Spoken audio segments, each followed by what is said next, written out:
Hello and welcome to Scilence, a podcast where women get really honest about surviving and thriving in what often feels like a man's world.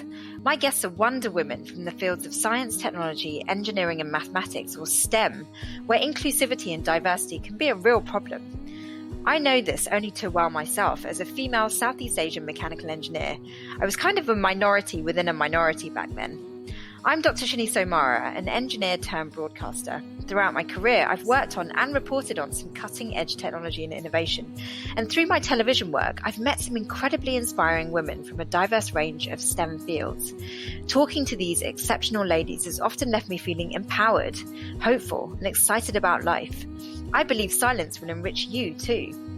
Every week, a woman in STEM shares her unique experiences with absolutely no pressure in having to promote her accomplishments or guard her impressive reputation. Because I've come to realise that everyone is just way more open and relaxed when they're anonymous. So I deliberately disguise my guest voices so that we're just connecting as human beings rather than human doings. It's my hope that you really relate to what we chat about today. If so, please do subscribe to Scilence and maybe even rate and review the show. I'd love to have your feedback. This week, my guest is in the field of astrophysics. Hi. Hi. How are you? I'm very well, thank you. How are you? Yeah, I'm good. How's it going with the old lockdown coronavirus situation? I mean, it's all right. It's not too bad. I've kind of been keeping busy. I've got like a to-do list every day, even if it's like the most minor thing, like learn how to bake a cake, do 2 hours of Duolingo. So it's been going all right for me. I've actually been more productive. Are you using Duolingo? Yeah. What are you learning? Which language? I'm learning Spanish. Ooh. Yeah, cool. I've been trying to learn it for about like 5 years. Yeah? How's it going? It's going well. I've been more productive locked in the house than learning it at university. So are you still in, you're still in physics then? Well, yes, I graduated in 2017, so I'm still in science communication. So after I graduated, I worked in like the observatory, and I've just kind of been working in observatories ever since, but kind of more in the science communication route. Wow, okay. And what made you go into astrophysics? Because I can see its fascination, but to actually study it seems really tough. Actually, it's a long story. I actually didn't know that I was ever going to do physics. When I was in school, I was really good at geography and science, so I thought I'd want to go into earth sciences. So I actually started off doing geology at Cardiff University. That was back in 2013, but it didn't really end well. I had kind of a horrible experience at the university. It was a lot of like racial issues in the department because like I was the only I think I was the only black person on the course. Wow, minority within a minority. Yeah, I was the only black person on the course, and I was like there wasn't a lot of girls doing the course either. So I faced like a lot of issues like in lab sessions and just like I'd ask for help and I would be ignored. I would send emails to lecturers asking for one-to-ones and I would get like ignored. I would get papers graded badly, and then I would, go to my student mentor, kind of how they give you a mentor 1 year above or a master's student, and they'd say, I don't know why you got this grade. Your paper's absolutely, I don't see anything wrong with it. And it was just kind of like I was trying to fight an invisible force of kind of like I couldn't fight the institution. And then at the end of the day, I was just so depressed, and I decided that I would have to leave the university just for my own mental health. So that's how I found physics. I reached out to this new physics department that had started at St. Mary's in Twickenham, and they took me on starting in second year. So I had no first year experience of physics. I just jumped straight into second year. And that was really difficult because I only did physics. Wait, did you have a physics A level? I only did physics to AS. I did not do A2. Oh, wow. Yeah. Gosh, that's so tough. Yeah, so coming from just AS knowledge and then skipping first year, going straight into the second year was really difficult because there was stuff Oh that my gosh. was being talked about, and I was like, I have not done that, so I had to kind of do double the work just to get to the basic level of understanding that people had. But well done you for sort of self-teaching yourself. Yeah, yeah, that was the most difficult part, but I feel really proud of myself that I did it. Sometimes I can't believe that I that I successfully managed to overcome that. That was very difficult. How did you get through it? Like, did you have a tutor? I mean, how did you catch up? I mean, I just don't know how you wrapped your head around that because, physics is already really, really hard. So to teach yourself and then also be learning new stuff, like, how did that even work for you? It was very difficult. I had to teach myself. I watched a lot of YouTube videos. I actually watched some of your YouTube videos, Oh, actually. yeah? Yeah, the Good. crash course videos. And then I tried to get a tutor, but it was so difficult. I remember I was paying £40 an hour to have this tutor, and she was just like, "You are lacking so much knowledge that you're not going to be able to do this." And it was, I actually went home and cried after she told me that. She was like, you don't, you're way in over your head. You don't know what, you don't even know what you don't know. So, good luck to Do you, any of but us know this what we is don't really. know? She was like, "Good luck to you, but I don't know how you're gonna do this." So I spent a lot of hours teaching myself and trying to be positive about the situation. I mean, what made you keep going? Why didn't you just give up and just go, you know what? I'm gonna do something else. I don't know. I just had this passion for physics, and I just knew that if I pushed a little bit harder, I could do it because I loved what I was learning. And even though it was difficult, I knew that like I could do it. I don't know. I loved the subject so much that I felt proud whenever I would achieve something or figure out how to do something. I was so proud of myself, and I'd be like, "Oh, I can do this. I can do this." So I just kept saying that to myself. Um, I can get through the next exam, I can get through the next semester, and then that's just how I kept going. Mm. But did you I, find it interesting, or were you doing it to prove a point that, a I female found black person could excel in physics or something? I found it interesting because when I did physics at AS level, my teacher was so supportive of me, and he was like, "You're good, but you just need to put in a little bit more effort." So I remember I found it really difficult when I was doing A level, but I really enjoyed it, and I kind of felt like it was something I always wanted to do, but I felt like I wasn't good enough to do it, or I wasn't smart enough to do it. But I found it really interesting. So when I was doing geology, I kept, like I'd watch like a lot of like physics shows, and I'd be like, "Oh, that's really cool. I wish I could study that." And then one day I was just kind of like, "Why do I feel like I wish I could study that? I can study this." So I just kind of pushed myself, and I was like, it's difficult, but like I felt like I could do it. It was so weird. I just felt like this is something I find interesting, Mm. but for some reason I'm afraid of it. And I think I was afraid of it because I was doubting myself.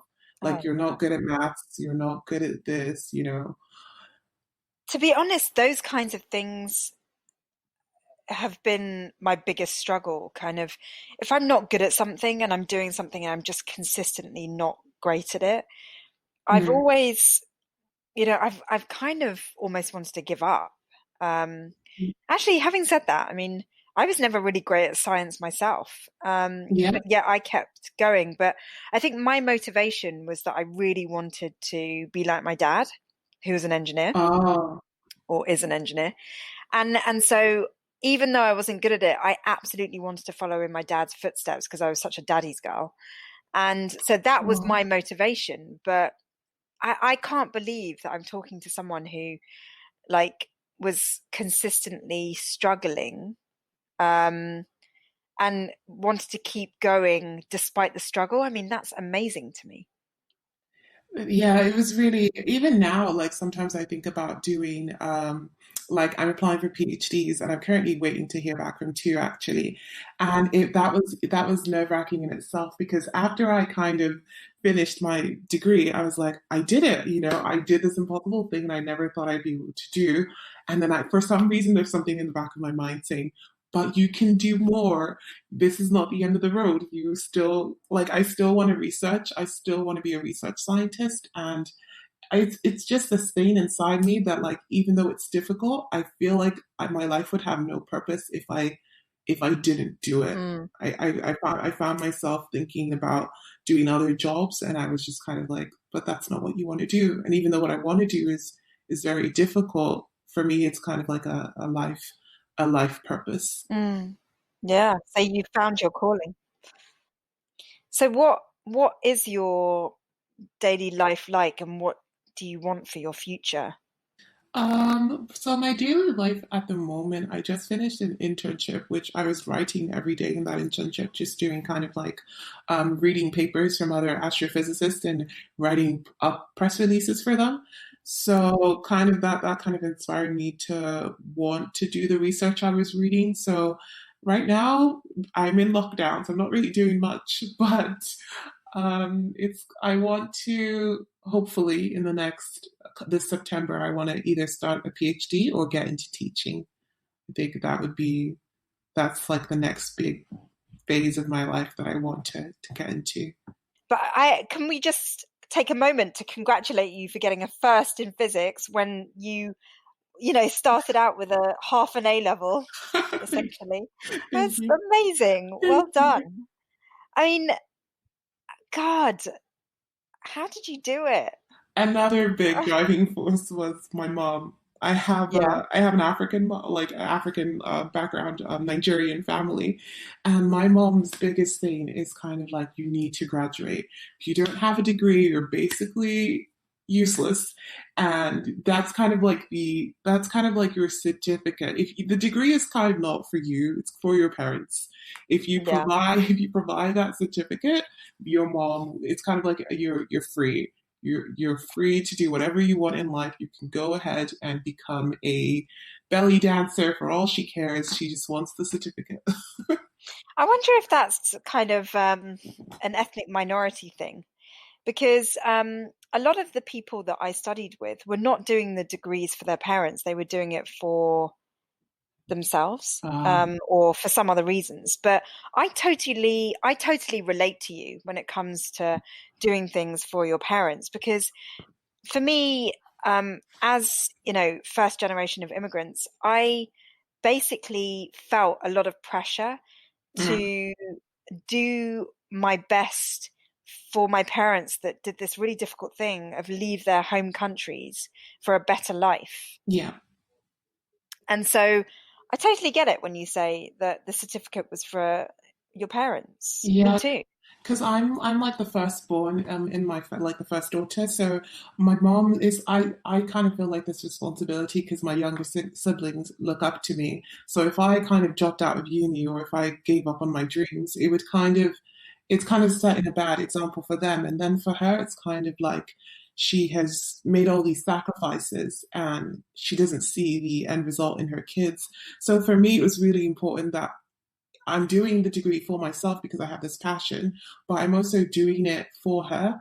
So that was the most important thing. Once I got my certificate saying this is you, you're done with your degree, I was overwhelmed, but I didn't feel the joy for myself. I felt it kind of for her. For yeah, yeah. Gosh, I mean, that was the same for me. Like, as soon as I got my doctorate, I was just like, Dad, I hope this makes you happy, Yeah. because my parents have put their lives towards raising me and my sisters, Yeah. and you want to give something back because they're just so selfless. My parents have been really selfless, Mm. and I just wanted to give back. But I think what's really important with that kind of thinking is to balance it with what you also really want to do. And it sounds like you are striking that balance between what you want and what your parents want. Yeah, I mean it's a very difficult thing to do, especially when you come from like an ethnic minority background. Because I always fell into the trap of I need a job just to get a job, so to make my parents proud. But at the same time, you don't want to lose kind of yourself and what you want to do. So I remember when I graduated, I was like, my mom would send me so many job like emails, like oh, they're hiring in this bank. And I'm like, Mom, I don't want to work in a bank. It's a great job, but that's not what I want to do. And I felt almost selfish, kind of like, um, now I've graduated, but now I don't want to work. And I felt very selfish for the longest time about not going straight into work, into finance, or into just anything that was well paid, because I know that was what would make my mom proud, because she was a single mom who raised me and my sisters. So I was like, she wants me to work, obviously.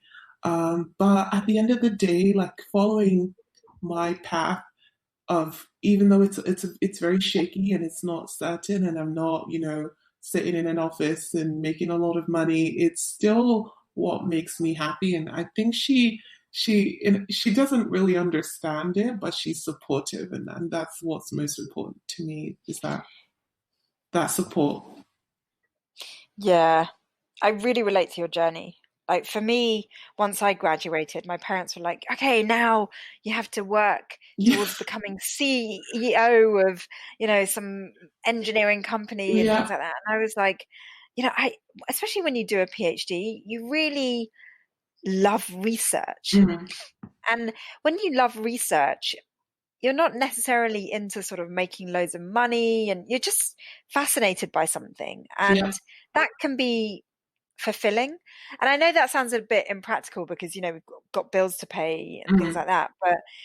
But living a researcher life is so rewarding, and not many people understand that. yeah, So so yeah, it's amazing that you are saying, well, I understand that she's not going to get it, and mm. that's okay. Because I never had that. I actually ended up being quite annoyed at my parents for not understanding. Oh. Yeah. See, well, actually, I'm quite lucky because my little sister is like a photographer. So, if I said Other end of the spectrum. yeah, she's kind of got that balance of the younger one, where she can kind of she's got different kids where she can bounce off. So she's busy with my sister, then she's not kind of on me. So she kind of bounces from one of us to the next. But she's I think she's changed over the years. Like before, she'd be like, you have to do a serious job, and you have to do this, and you have to do that. But like, I think her mind's been kind of broadened over the years, and that's been really great to see that change in her, understanding that you can make a living no matter what you choose to do. um, Par it doesn't Parents necessarily seem have to to be a mellow. lawyer. Yes, they Yeah, get like older. yeah, it's really quite cool. Because I know growing up, my parents were like, "You've got to do this, you've got to do that." They were really strict and sort of Hmm. quite disciplinarian. Whereas the older they've got, they've just become more mellow, and they're just like, "Yeah, just if you're happy doing that, do it." And I love that attitude because it makes me feel like I'm trusted to make the right decisions for myself. So yeah, parents mellowing as they get older. It's so much nicer when they kind of just trust that you can make your own decisions, but you do sort of need to get to an age where you can make your own decisions. And I don't think that's when you're a teenager. No, absolutely not. I mean, I had no idea what I was doing when I was a teenager. You kind of have to go through. You can't be expected to just know what you want to do when you're a teenager. I mean, I had no idea I'd be where I am today when I was 16. So it's impossible to be able to make those big life decisions at such a young age. Yeah. Yeah, I mean, what kind of kid were you? Was it obvious you were going to end up in STEM? So it's really weird 'cause when I was younger, because I like to like fix things around the house. So if something was broken, my mom would be like, "Oh, Vanessa can fix it. Come fix the TV. Come fix, whatever." And she was like, "Oh, you'd be a really good engineer." And when I was younger, I thought engineer meant electrician, and Yeah, I also thought it meant car which it mechanic. So I also was like, does. Yeah. "Yeah," I was like, "Mom, I don't want to be a car mechanic. I don't want to fix cars. Stop calling me an engineer." So. Gosh, your And mum then was I was also so foresighted. Yeah, but I was also really bad at school. So she used to make fun of me, going, "You cannot spell for the life of you." Um, I hated going to school. It was, especially when I was like in primary school, it was a nightmare because I was an average student. I was never like the A star or the A student. I was always a B when I worked really hard, and a high C. Just I was basically just an average B student. And I never thought I would want to get into academics. I was like, I can't wait to be done with school. I never want to see this place again. And the fact that I got to this point where I found something that was very important to me, and I was like, even though I thought hated learning, I actually don't. It's kind of like when you figure out what you like to learn, then Totally. learning is not a chore anymore. So, what did you find interesting about what you were doing? Like, what was compelling you to learn? For me, it was movies. Actually, I watched a lot of movies about like scientists. Like the film Dante's Peak, where he's like a geologist or something. And I was like, oh, like when you learn about stuff in school, it can actually lead to like a career. For me, I'd only heard about people being like lawyers and doctors and engineers, and I didn't know that there were kind of other jobs in science out there. I didn't know that if you like anything that you like, basically, you can study that as a job. You can research that, and it was kind of watching like documentaries. I watched a lot of National Geographic as a kid, and I realized that people had other jobs that were interesting. And I was like, oh, I can study this. And it was kind of that big revelation that like school is a tool that gets me to where I want to be in terms of Mm. research. Yeah.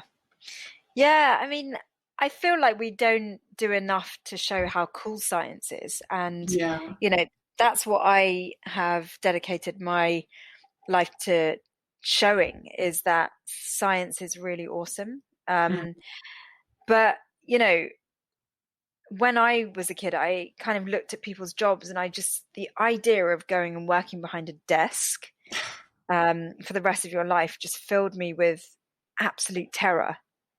mm, I just didn't want to do something so monotonous. And look, there are people out there that only want that because they want to do something like that for their day job and then go home and have a very interesting, different life. But for mm. me, I wanted to do a job that was just revealing the awesomeness of science. Yeah. But to do that, you And had to understand it first, you know. yeah, a lot of people crave that safety net, and I always fell into that trap. It's kind of like because being a research scientist it's not a safe job. Um, and even though it's boring sitting behind a desk, a lot of people kind of do those jobs, or a lot of people fall out of academia even. They go into kind of like finance or banking, and they do it because it's safe. And I think you kind of have to have that drive in you for whatever you want to do that's not, the mundane, and just stick with it because Yeah. it's a passion that drives you to continue when it gets really tough because it can get And really really difficult. yeah, I mean, so, you know, you're a person that clearly is not afraid of challenge. Um, you know, if you can't do something, it almost seems to motivate you to do it even more. Mm. But why in particular did you feel like you wanted to go into something like astrophysics? Like, you know, what is it in particular that you find interesting? Because, you know, my audience might be listening to this going, I don't even know what astrophysics is. So what is it about it that like lights you up? So for me, it was always like I've just always been interested in space and science ever since I was a kid. I remember once we were driving in the car. I must have been about 6 years old, and I was just obsessed with the moon. And I kept telling my mom, "Why does the moon follow us?" And she told me something like ridiculous. She told me something like really mind blowing. Like she was like, "The moon is like thousands of miles away from us, so we don't actually follow the moon. It doesn't follow us, or something like that." And my mom knows nothing about science or anything, but I just found really details like that really cool because when I was in school, we never really learned about space. So I grew up just kind of watching a lot of documentaries to teach myself, just to learn more because I found it really fascinating. Mm. And then when I got to my third year, because I always had an interest in space in general, I wanted to do a project on exoplanets because I was like obsessed with the work being done by the NASA Kepler Space Telescope. So I would watch like a lot of like videos when they would announce like new planets being discovered, and there were like these two science communicators, women, who were so good at like delivering the information, and they literally ignited like a passion in me about exoplanets. It was Dr. Sarah Seeger and Dr. I think Natalie Battaglia, and they were so good at like just communicating the science. And I would like watch all the interviews about how they got into science, and I was like, these women are my role models. Like, if they can do it, I can do it. And it was kind of like those two women in particular that pushed me into wanting to go into research. And Dr. Neil deGrasse Tyson. I Mm. discovered Cosmos, Space-Time Odyssey, a couple of years ago, and I didn't know of any Black astrophysicists at the time. And that was really inspiring to see his work as well, and read about his story about how he got to where he was. What did you think of the film Hidden Figures? Oh, I really liked it. Yeah, it was really good. I didn't know anything about the lives of those women until I watched the film, Yeah, it's and crazy. it was amazing. Yeah, it's amazing that such incredible women just were not known. Yeah, because growing up, like I knew like Vera Rubin and Yeah. all the like famous physicists, but I didn't know about these women, and I just kind of felt like, wow, this would have been really inspiring if I knew about them when I was younger. But now I guess the younger generation get to have these role models, and that's really cool. Yeah, and you probably might be one of them because I mean, it sounds like you need to be at somewhere like JPL. Oh, that would be a dream. I mean, what's stopping you? Exactly. That's I always have these crazy dreams, and I'm like, oh, do I need to pace myself? Do I need to come back to reality? The answer is no. Like, the sky is the limit. Like, especially for you as an astrophysicist, like, you know, there's just so much out there that you could go into. I mean, that's I think that's what's so exciting about people going into STEM is that, you know, you can push the boundaries of our knowledge. Like you're at an age and a stage of your career where you could really push the frontiers of our knowledge of space, basically. Yeah. And that's why I love places like JPL because I mean, you just go there and you talk to the people and you just feel like they are really like advancing human understanding. Um, Mm. it's just so I love their passion, and you have the same passion. Oh, that's really nice to hear. I've never been there, but it's on my to go list of places to visit. Um, maybe not this year, but next year. Yeah. I mean, there's just so many possibilities in STEM. I do want to know though, like how it's been for, a young black woman in a very male-dominated subject Mm. like physics. Like, how have you coped? It's been really difficult because you don't when you don't see yourself in an environment, you wonder if you really belong there.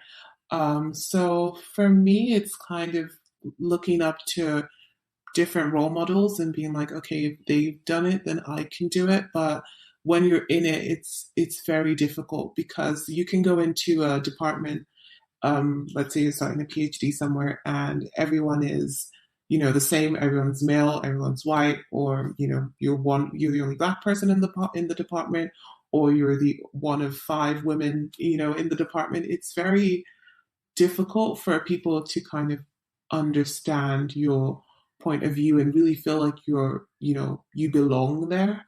So it's really difficult. I feel like especially I don't know what it's like outside the UK, but it's not very diverse when you go to different Yeah. physics departments from universities to universities in terms of the lecturers aren't diverse, the students aren't diverse, and it's a very niche area inside a niche area. So Did you want, did you ever want to leave because of that?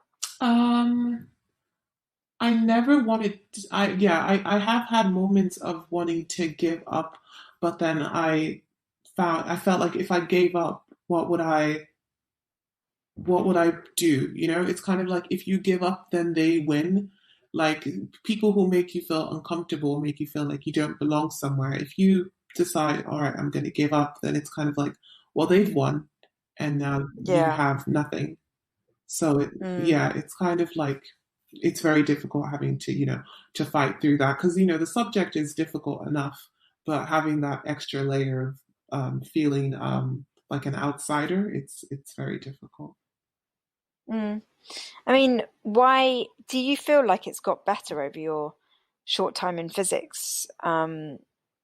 You know, do you think the future will be more welcoming for you and your qualifications? I feel like if there are like if it's really hard to say because I don't really see that many women of color staying in physics or or like the numbers increasing, and I'm not sure why that is. It might have to do with kind of like they just don't know that that's an option for them, or they feel uncomfortable and then they leave.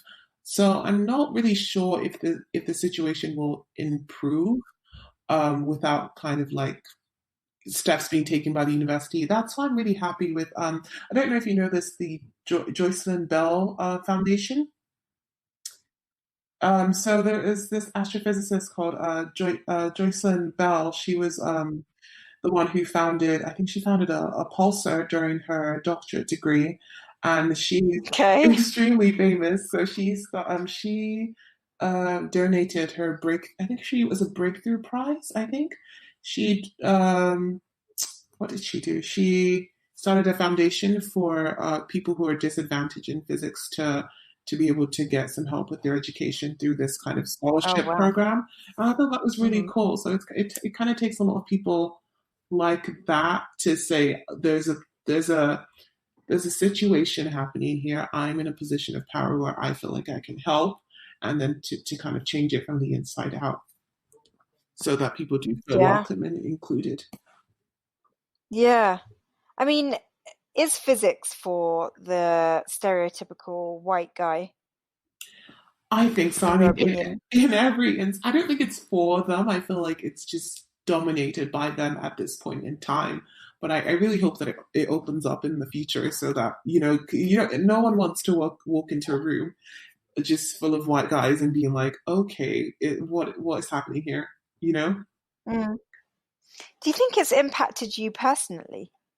I feel like because I'm so used to it now, um, it's it's impacted kind of like my ability to speak up in like a room because you just feel like my opinion is not going to be respected or it's not going to be listened to. Um, So I may as well just not speak. yeah, so yeah, I may as well not because you don't want to run the risk of sounding stupid. But I think that's kind of a negative thing because you miss out on a lot of opinions. Like I love to hear different people's opinions, whether I disagree with you or not. It's the more opinions you hear about a situation, the more you can kind of look at it from all corners. And I feel like we miss out on that when people feel like they don't have the voice to speak up in a room full of people where when they are the minority. Yeah, I know exactly what you mean because, everyone thinks you'll get the answer wrong. So it's better not to speak Hmm. because you might get the answer wrong. In which case you just fed them exactly what they were expecting. Hmm. But I've talked to women about this, and so many women, whether they're of color or not, say that they'd rather just keep their mouth shut than put themselves in a position of being wrong, Yep. possibly being wrong. And and I remember this one woman said, "Do you know what? I'm just prepared to be wrong. I don't care. I'll be wrong then." Hmm. And I just thought that was incredibly liberating that, because I think the problem lies with us that we're scared of being wrong. But if you take away the fear of being wrong and just be wrong Hmm. from time to time, it's actually not that bad. Exactly. A lot of men do it all the time. They'll just say, "Oh, I have Totally. something to say," and it's like they're completely wrong, but they don't care. They just have that confidence. I just say, if you lead with the confidence of a white man, just pretend you are a white man, and you will be fine. there will. I've been to so many like public lectures and talks where people will just like say, "Oh, but I disagree with that. I think this is this and this is that," and they're absolutely wrong. But they say it with so much confidence, and the women never ask questions, and when they do, they have to make sure that they're absolutely 100% right before they ask a question. And I don't feel like that should be the case at all. Mm. I absolutely hate it when people talk about men and women as separate genders, because I feel like we're getting into a time in society where there's a lot of gender fluidity. Mm, But I find myself saying, right, okay, today I need to act more like a man. yeah. Like I say that to myself, and and and it's purely because for some reason I've always found that men, like even if they are getting something wrong or they don't really know what they're talking Mm, about, they deliver it in such a way that it's convincing. hmm. And I just think I want to be more like that because uh, I don't know whether it's me or like a woman thing, but we're so riddled with self-doubt. Exactly. Because if Uh, you already think that people are going to judge you, you already think that people think you're the weakest one in the room. So why would you run the risk of saying something and sounding stupid? mm, Yeah, but yeah, it's absolutely about changing that mindset. We should be as confident as men are. We should want to, put ourselves forwards without, because sometimes the fear is in our own heads. Like if you ask the mm, men, they're not thinking that, but we are thinking that. So then we kind of put the fear on ourselves. yeah. I mean, it's really tricky as a woman because I think we're wired biologically.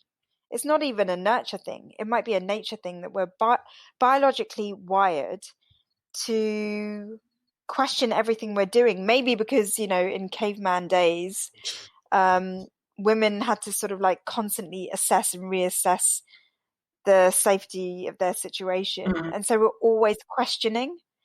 Um, but I find it incredibly annoying, particularly if you have a STEM background, because we are deeply analytical people anyway. mm, So add that on top of the fact that we're questioning our situation. You just sometimes, for me, I know that it's been paralyzing, where I literally have had to sort of walk away from situations because I'm so sort of paralyzed by self-doubt and self-questioning yeah. that, it's that whole perfectionism thing where you want everything to be so perfect that you don't actually even start the project. Absolutely. It's kind of like a risk analysis. It's kind of you have to like weigh the way that you come across as well. Because I find like when I've worked in like scientific like institutions or a male dominated office, like even what down to what I wear, like I try to like tone down Yeah, because you don't want yeah, anyone not to take you seriously.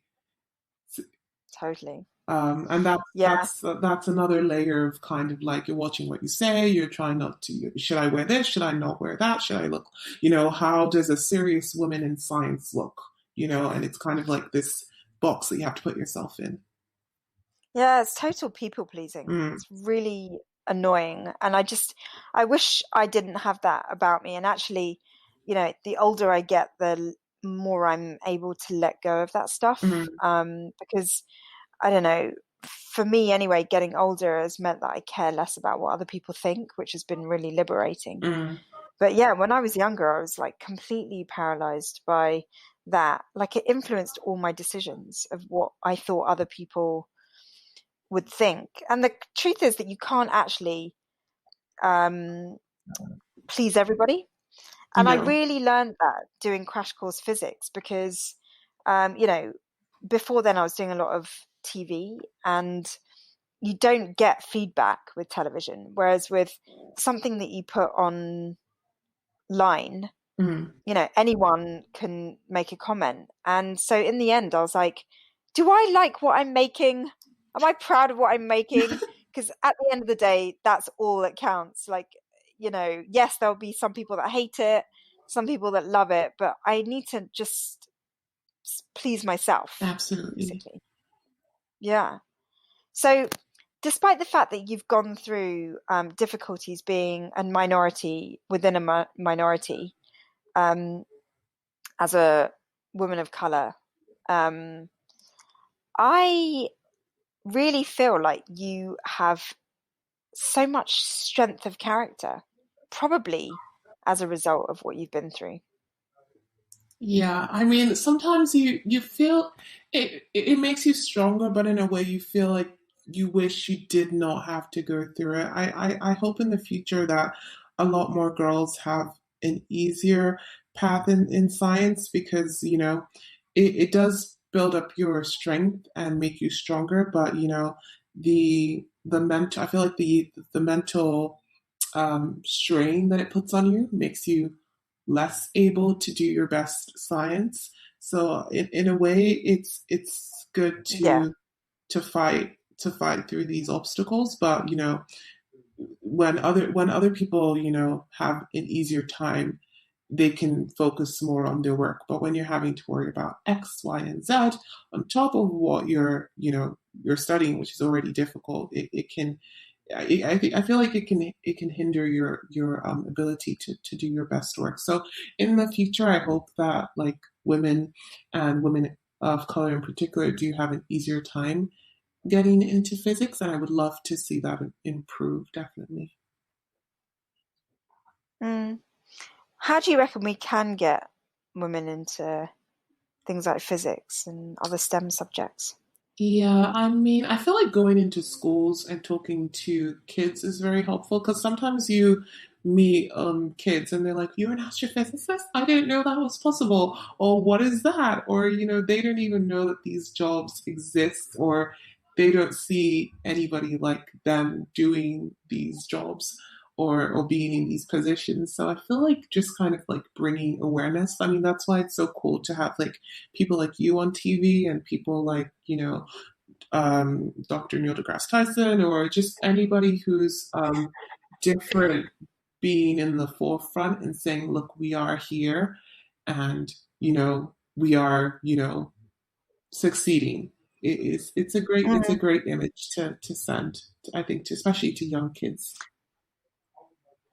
Yeah, well, I guess on that note, like, what's important then for anyone that is putting themselves out there is to just keep going because I think when you put yourself um on the front line, like it can feel very kind of lonely Hmm. because no one else is really doing that, and then with the loneliness you think, should I do this because I seem to be the only one doing it, and Hmm. maybe I shouldn't be doing it. Maybe no one else is doing it because it's just not the right thing to do. um Absolutely. but but actually, if you really believe in something, and this is, whether it's making science videos or you know making cushions for a living, like, you know if you really believe that something needs to be created, you should just keep going with it, Absolutely. It's kind of even if like, you don't have support. yeah, you don't have the luxury to give up because there are other people who are kind of looking up to you that you might not even realize that you're giving them the motivation to carry on. So if you give up, you kind of like they're looking up to you. So you don't want to put that pressure on yourself, but at the same time, it's kind of like you do it for yourself, but at the same time, you being strong in your life and being like, I can do this will inspire somebody else.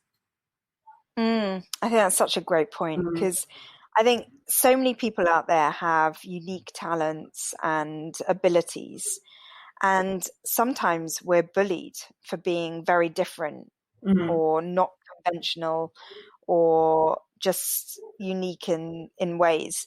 And you know, when you're bullied, it can often make you feel like, oh God, maybe if I just was a bit like everybody else, I wouldn't be bullied. yeah, But actually, it's a case of, stand up for who you are, you know, be your own champion, because even if you are inspiring just one other person, hmm, it's worth it. Absolutely. And you don't have to be the best at whatever you do. You just have to be passionate about it. Like you don't have to be the smartest person in your class to feel like, oh, maybe this is something I can do. All you need is to be passionate about something and don't give up and you'll succeed in whatever you want to do. Mm, totally. Yeah. Now, one question I always ask female guests on this show is how do you envisage um, fitting in all aspects of being a woman, like motherhood? I mean, it sounds like you're on track for a fantastic career in astrophysics, but how are you planning to fit in the other parts of life? That's a question that I have not even thought about myself. It's very interesting. I find that a lot of people are just when you're so career orientated, sometimes you don't think about like the social aspects of like having, a well-rounded life. But I feel like Mm, nowadays, things are so like advanced that like motherhood and things like that, there's so many what's it called? There's so many things put in places for mothers and people to carry on in STEM even mm. without the fear of losing their jobs. Like I worked at a research organization a couple months ago and they had a daycare for parents to drop off their kids while at work and it was completely Oh, covered wow. at the cost of the organization. And that was something that they didn't have just like 5 years ago. It was completely new. So I think that nowadays it's a lot easier for women to say, I can be a mother while doing my PhD, or they don't have to think like, if I go down this road, then the other parts, avenues of life are blocked off to me. It's something that I think that you can definitely do both now, and people are a lot more supportive, or at least I hope they are, that you don't Mm, have to feel like you have to choose between one or the other. yeah. Yeah. I mean, I think that women have generally shied away from STEM subjects because they felt like it's not geared up to cater for women's Mm, needs. But as time goes on, it does feel like women are starting to figure out that, you know,